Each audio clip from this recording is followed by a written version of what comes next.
आपको पता है, कहते हैं कि कुत्ता इंसान का सबसे अच्छा दोस्त होता है ना?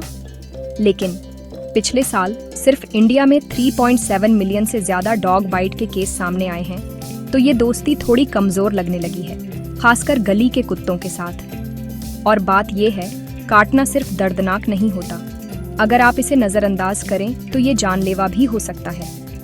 रेबीज के लक्षण दिखने के बाद ये लगभग हमेशा जानलेवा होता है। तो अगर आपको या आपके किसी करीबी को कभी कुत्ता काट ले तो क्या करना चाहिए? घबराएं नहीं, तुरंत एक्शन लें। पहले 20 मिनट सबसे जरूरी है। घाव को तुरंत कम से कम 15-20 मिनट तक बहते पानी के नीचे धोएं। सिर्फ थोड़ा सा धोना नहीं, अच्छी तरह से साफ करें। स्टडीज कहती हैं कि यह एक कदम इन्फेक्शन, जिसमें रेबीज भी शामिल है, के खतरे को 99% तक कम कर सकता है। धोने के बाद अगर आपके पास हो तो डेटॉल या पोटेशियम परमैंगनेट जैसा एंटीसेप्टिक लगाएं। इसके बाद इंतज़ार न करें, जल्द से जल्द डॉक्टर को दिखाएं। पहले 8 दिन बहुत ज़रूरी होते हैं। ज़्यादातर डॉक्टर आपको तुरंत एंटी रेबीज़ वैक्सीन देना शुरू कर देंगे। पहली डोज उसी दिन दी जानी चाहिए।